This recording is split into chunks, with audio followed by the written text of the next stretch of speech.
Thank you, Riza, for that fine speech in proposition. We now move on to opposition.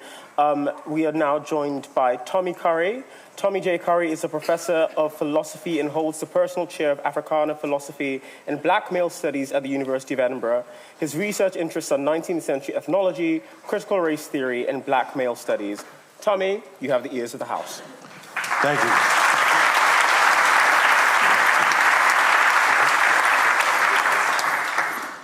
I would say how much I appreciate being here, but I don't want to waste any of my time. So the House asks you to ignore the political failures of a political movement that profited off of the lives of poor working class Black men by giving middle class Black liberals and feminists grants, corporate endorsement deals by McDonald's and Cadillac, and support from the Democratic Party. The House claims to endorse the position because the intention behind Black Lives Matter should overwhelm every sensibility of just-minded individuals that are dedicated to being deemed anti-racist. But does such a provocation actually hold up to scrutiny? When Trump says he wishes to make America great again, do we suspend judgment concerning his methods? Do we turn a blind eye and deny a conscientious mind the ability to understand the contradiction in violating constitutional rights to allegedly protect democracy? Of course not. So does the House itself not ask us to revel in a performative contradiction by demanding that we distrust the century-old intention of the United States as a democratic society that can deliver equality to Black Americans? We reject such lies because we know that America's rhetoric is a lie. It's false. We can see with our very own eyes that the lives of Black people, Indigenous people, and Latino immigrants are being violated. And we know from history that the murder of non-white people in America is as American as apple pie. So do the intentions of a white democratic society demand that we ignore its violence? Of course not. So why are we able to look beneath the intentions and the liberal political rhetoric of America to show that the program of racial equality fails to remedy anti-Black racism, but we're now told to ignore the concrete contradictions that drove BLM and its exploitation of the Black working class in the United States? Why does BLM protest if intentions are all that matter? Surely methods, how we kill people, oppress people, exploit people, matter to what they're protesting about. But they ask to be protected from that very same kind of scrutiny. I have a theory. I truly believe that many people, regardless of skin color, are simply not offended when poor Black men and boys are killed. It's normal because we perceive them to be dangerous. I truly believe, as the first speaker says, that when Sean Campbell exposed Patrisse Cullors, one of the co-founders of BLM, for purchasing a $6 million mansion, and the public was made aware that the BLM National Organization circulated an internal strategy memo after Campbell began asking questions, trying to kill his story, and proposed suggestions about how their angle should be to deflate their ownership of the property, they didn't care. They didn't care because Black people have never been thought to be capable of leading successful movements for their own freedom. The House focuses on the intention of BLM because Black people are imagined to be people that only need effectively ask whites for more freedom or more equality. As the speaker, the floor speaker, said, she learned about BLM. It changed the way that whites perceive racial injustice. That's pretty damn convenient given that Black people have been fighting against white people for 400 years in the United States. It took a movement sponsored by white liberals to pay attention to Black people who've been dying for centuries. Stated plainly, the House defends the intentions of BLM not because it was transformative, but because it was not offensive or threatening. It appeals yet again to white liberals, the Democratic Party, and preserves middle-class interests to have certain classes of Blacks be representative for the whole race. We have no need to think about methods, no need to think about economics or legal strategy. No need to think about armed resistance, or dare I say even revolution, because the message of BLM will simply inspire white liberals to deliver upon us the promises of a better day. And this is empirically proven, because now that white liberals no longer run the government, no longer run the Senate, no longer run locales, where's BLM? The silence is deafening. The House endorses the intention of BLM because it allows America and the world to not be threatened by Black militancy and Black armed resistance, and to not have to see the poor working class Black people that intended to topple an unjust liberal political system. I want to make two brief, quick observations. The first is that BLM benefited from the killing of militant poor Black men in the United States. I want to be crystal clear about the disparities of police killings that inspired working class black people in the United States to protest and revolt against state-sponsored killings. According to the Washington Post Fatal Force database, between 2015 and 2024, police shot 2,494 black Americans, of whom 2,406, or 96.5%, were black men. Over the same period, black men remained 35 to 40% of the incarcerated population, despite being only 13% of the general U.S. population. These disparities persist despite the National Registry of Exonerations and the Innocence Project documenting that roughly 50% of all exonerations in the United States since 1989 to present have been black men.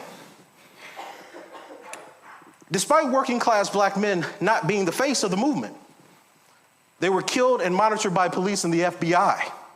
In 2016, Darren Seals was found murdered in his car.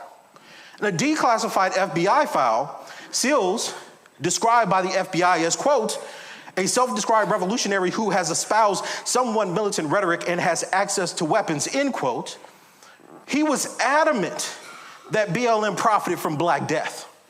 In a May 24, 2015 tweet, Seals excoriated what he saw as a hijacking of Ferguson.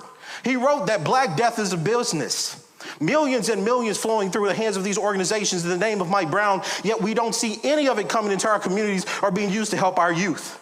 As the sociologist Tamari Katosa has explained, whereas prior to the emergence of BLM, localized grassroots organizations challenged and protested without media attention, the change when BLM became a public face of the new civil rights movement, its central distinction is that it explicitly centered queer politics mixed with an odd variant of black capitalism and racial tribalism. So contrary to our first House Speaker, they weren't Marxist. They were hyper-capitalists. So much so that in the One United, in February 2017, they launched a Black Lives Matter credit card. In short, says Dr. Katosa, BLM USA operates from the vantage point of black philanthropic capitalism, and that as a result are at odds with the organic resistance of many African-American communities such as that at Ferguson. The second point I want to make is this myth that BLM was somehow revolutionary. I would urge you to please become more familiar with black people in America. In 2018, Mark Harmon, a former BLM activist in Cincinnati, corroborated the warning of the late Darren Seals. In an article entitled Why Black Lives Matter Cincinnati is Changing Its Name, he wrote, BLM did not create or build this grassroots movement against police brutality and racism. They capitalized off of a nameless groundswell of resistance sweeping the nation, branded it as their own, and profited from the deaths of black men and women around the country without seriously engaging as a national formation in getting justice for fighting families. This sentiment is no different than the words from the mothers of young black boys slain by police. In 2021, the New York Post ran an article that documented, and I quote, grief-stricken mothers who have accused Black Lives Matter of profiting from the deaths of their sons condemned the group's embattled co-founder Patrisse Cullors after she announced she was stepping down from the movement. I don't believe she is going anywhere, says Samara Rice, the mother of Tamir Rice, a 12-year-old boy shot by Cleveland police while playing with a toy gun. Former BLM members have even said they could no longer identify with what BLM stood for anymore. Harmon explained that his organization could no longer use or identify the name Black Lives Matter. The depth and scope of betrayal of struggles against police brutality and families fighting for their loved ones is far too great. The continuous shift towards electoral and liberal Democratic Party politics and away from revolutionary ideas is far too great. The consequences for black, brown, and poor people are too great. So how does the House justify its compulsion, its unbridled demand to focus on the intention of a movement that poor black people indicted? What message does BLM have worth preserving if the poor black people being killed by the police, if the militant poor black men being murdered by the police for fighting for freedom, and if the mothers of the slain black boys refuse the movement built on the deaths of their children? Who besides for white liberals can hear the deafening silence of BLM towards the murder of poor black men and boys in the United States? Now, the first House Speaker suggests to you that we don't throw away messages. That even though Thomas Jefferson was a rabid racist that had slaves, the notion that all men are created equal is something we believe. we have to stop with the lies. Jefferson didn't believe that black people were men. He thought we were closer to animals, sensuous, lazy, had no idea to engage in abstraction. So which intention here should we give Jefferson credit for? The truth of what he wrote, or how we revised him so that we're included into this path? The first House Speaker also suggested that BLM was prominent in supporting the ideas and lives of black people, but not all black people. When we look at a study by Corinne McConney in 2017, she found that political movements emphasizing militancy or focusing on black men would be less likely to garner political support or empathy from white liberals. Given what Dr. Katosa says, we can see that one of the reasons that BLM distances itself from violence, as well as tries to participate in peaceful revolution, is because it is capitalist. It wanted the support for white liberals. It was not interested in revolution. And the fact that this question is going to be negated by how white people interpret black people's lives, because they're hearing about it for the first time, because they're too lazy to think about colonialism and slavery, does not justify voting for a movement where working people, working class, poor people, the people from where I'm from, were not acknowledged by white people across the Atlantic. Thank you.